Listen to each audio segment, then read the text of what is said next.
Hey everybody, Dr. Wenzel here. This is video 3 of a 4-part video series that I've been doing all about the truth around cholesterol. In the first video, we dispelled the myth that dietary cholesterol had anything to do whatsoever with your serum cholesterol levels. And if you are restricting your dietary cholesterol as a strategy to lower your levels, stop immediately. It's nonsense.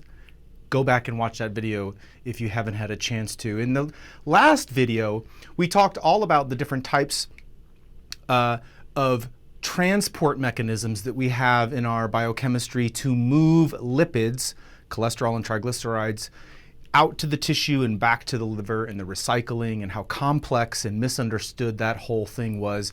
Please, if you have a chance, go back and watch that. In this video, it's all about kind of coming into the finish line. What does this all mean? What are the tests that we actually need to be getting in order to know what our cardiovascular risk factors are as it specifically pertains to cholesterol? So let's start by outlining something that it really isn't debatable. Again, I like starting with things that we can all agree on and then start filling in the gaps.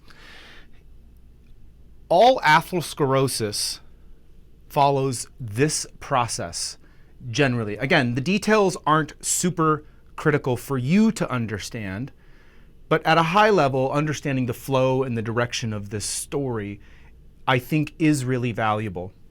In a normal blood vessel, we have all kinds of things in there, including ApoB particles. Remember last week we talked about, or last video we talked about what ApoB particles are. These are particles that are tagged with an ApoB apoprotein on top of a lipoprotein, which is a transport vehicle. And these ApoB particles, their whole job is to deliver energy out to the periphery. So they're floating around doing what they're designed to do. At some point, these ApoB particles break the endothelial lining of an artery, which is the lining of cells that line the inside of an artery, and it breaks through that space. And this is a really critical point. Several things happen here that I don't think we spend enough time appreciating. Thing number one is it has to break the barrier. So there are many things that influence the ability for an ApoB particle to break that barrier. We won't get into all of those things, but that's the first thing that has to happen. But the thing is, there are several molecules that come in and out of that barrier, but the trick is they come back out so they don't cause a problem. In order for atherosclerosis to begin, that particle not only has to break that barrier, but it has to remain there. It has to attach. And that is in large part an immunologic or an immune response or an inflammatory response. And it's likely both that really anchors that particle in that subendothelial space. The third thing that happens as a consequence of that is it gets inflamed, it gets swollen. And we all know the inflammatory process creates havoc in our body. All diseases are rooted in inflammatory origins. And secondarily to the inflammation, it also creates more space for more particles to come in there. So that's kind of the sequence of events from a high level. Eventually, these become walled off and we call it a plaque. And a plaque in an artery continues to grow, and at some point, some of these become unstable. When this plaque that has a cholesterol core breaks off and goes downstream, it'll get wedged where the arteries narrow and get smaller and smaller. And it's like a boulder in a stream. Everything downstream loses blood flow and you get tissue death. In this case, if this is an artery feeding the heart, you get a heart attack. If it's an artery feeding a brain, you have a stroke. You could actually have this anywhere in the body, and any tissue downstream is going to die. So this is atherosclerosis, and this is how cholesterol is involved. Here are the most important tests that you need to get in order to assess this thing that is necessary for life, yet it's clearly involved, at least at some level, which there's a lot of debate about that, but it is no doubt it's in there, right? We talked about how it got in there. Now, how do we look at actual blood tests and make intelligent, strategic, and powerful decisions about our health and our risk stratification just looking at tests? Well, I can tell you right at the top, all the tests you're getting, including the tests that I used to get for my patients until recently, were woefully insufficient. They are moderately effective only in the best of scenarios. And I'm going to explain to you what scenarios aren't the best. The most important test that you need to get, that you are likely not getting, is the ApoB particle. As we described in the last video, these are the atherogenic particles. These are the things that do all the havoc. These are the particles that bury into the wall and create that immune and inflammatory response, ultimately leading to a plaque. ApoBs do all of it. Of ApoBs, 98% of ApoBs are LDL. So the particle of LDL is the ApoB that we want. So you can get, depending on the test and the lab that you have, you can order an ApoB level, or you can order the LDL particle number. Either one is totally fine because you'll get the information that you want. In this case, I'm going to say grab ApoB because that's all of them. The second thing is you actually do need the standard lipid panel. Even though it's not going to be used in the traditional sense, it does have some value, but probably not what you think. We get total cholesterol, LDL concentration, not LDL particle. We get HDL concentration, not particle, and we get triglyceride levels. The third thing that we need to be measuring, which we would get from our standard lipid panel, is rarely gotten by physicians. It's gotten, but it's rarely looked at, it's rarely calculated, and it's rarely put into the equation of stratifying your risk. And this ratio is triglycerides to HDL concentration ratio. So your triglycerides to HDL ratio. Here's the punchline. You don't really need to know why that, like all the deep biochemistry of why that's important. Here's what you need to know. If that ratio gets over 4, that's metabolic syndrome. I can promise you, you don't want metabolic syndrome. Metabolic syndrome is the gateway physiology to many of the diseases that you don't want, including diabetes, heart disease, cancers, obesity, all of the obesogenic drugs, all the obesogenic diseases.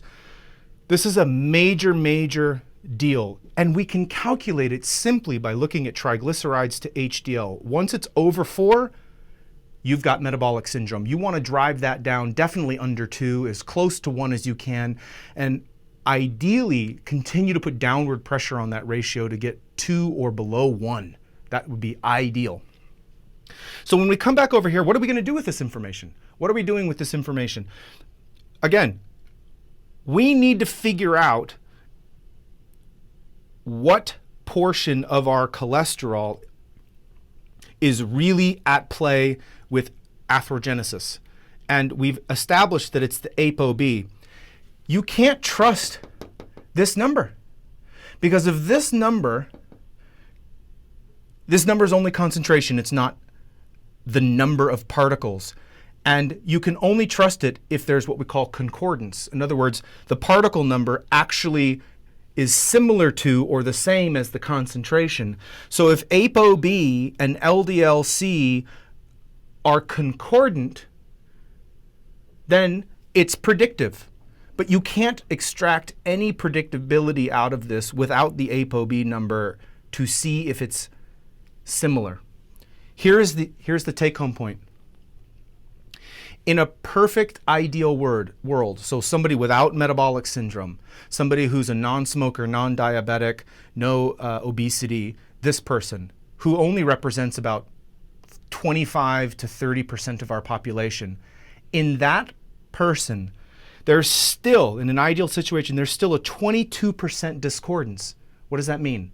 That means that in a fraction of our adult population who is otherwise healthy and ideal, you're going to miss almost 1 in 4 people for heart disease because of their cholesterol, because you only looked at LDL-C and you didn't look at their particle number. This is how we can have vegans with an LDL concentration of 60 or 70, and they can have complete occlusion of an artery and can die of a massive cardiac event. This is Tim Russert of Meet the Press. He had a perfect LDL-C. Totally at and below goal, yet he died of a massive cardiac event. Because LDL-C is not predictive unless there's concordance. And in a perfect world, there's only there's 22% discordance. So 1 in 4 people who you say, oh no, you're fine, cholesterol's totally fine, they're going to have a cardiac event because their LDL particle numbers are way too high and you're not addressing it, you're not risk stratifying properly. A very, very important point, which is why the third most important thing you need to be doing is hunting for metabolic syndrome. There are certain metabolic conditions that are accelerators of this discordance. In other words, it makes it even more. In the setting of metabolic syndrome, this discordance is 63%. That's stunning. And considering that 25% of the US population is already diabetic and another 25% is already walking around diabetic but not diagnosed, there's probably even another 25% who is metabolic syndrome and insulin resistant. The fact that we're only using this as the standard universal risk stratification tool to extract cardiovascular risk from cholesterol is silly. It's irresponsible at this point. The data is clear. This is 10, 12-year-old data, and it has not caught on. And I am guilty of this until now, of being inaccurate in my risk stratification. Listen, I hope this video helps you. One of the questions I get all the time is, well, Dr. Wenzel, what about HDL? What about HDL? What do we do about HDL? Here's the punchline with HDL. Much like there's a lot of confusion around LDL, here's what we know about HDL. If you have a lot of it, it's good. But in every scenario where we have scientifically, in isolation, just raised HDL, we get no better outcome. It's very confusing as to HDL's role in cardioprotection. There are some theories, there's a lot of science that still needs to be worked out in this.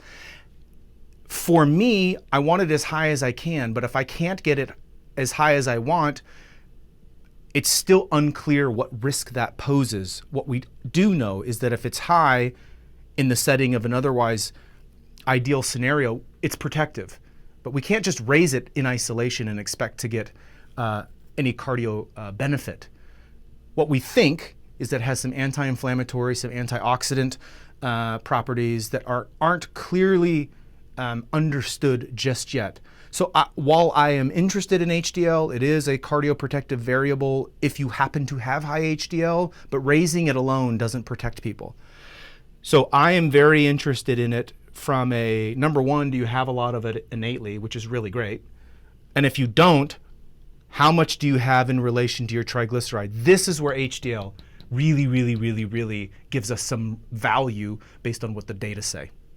So I really hope this was valuable for you. We've taken a deep journey in the last 3 videos on an incredibly complex topic and covered a lot of ground that is controversial, misunderstood, argued, debated, lots of noise. I hope we've been able to quiet some of the noise and some of the confusion. In the last video that I'll be creating in this series, it's really about the nuts and bolts of values and levels and what do you do with these levels, and are there actual things you can put into play strategically that will lower these levels? Like, what's the best diet if you find this, and what about statins, and there's several other things that we're going to touch on. And so I look forward to seeing you in the next training. Talk soon.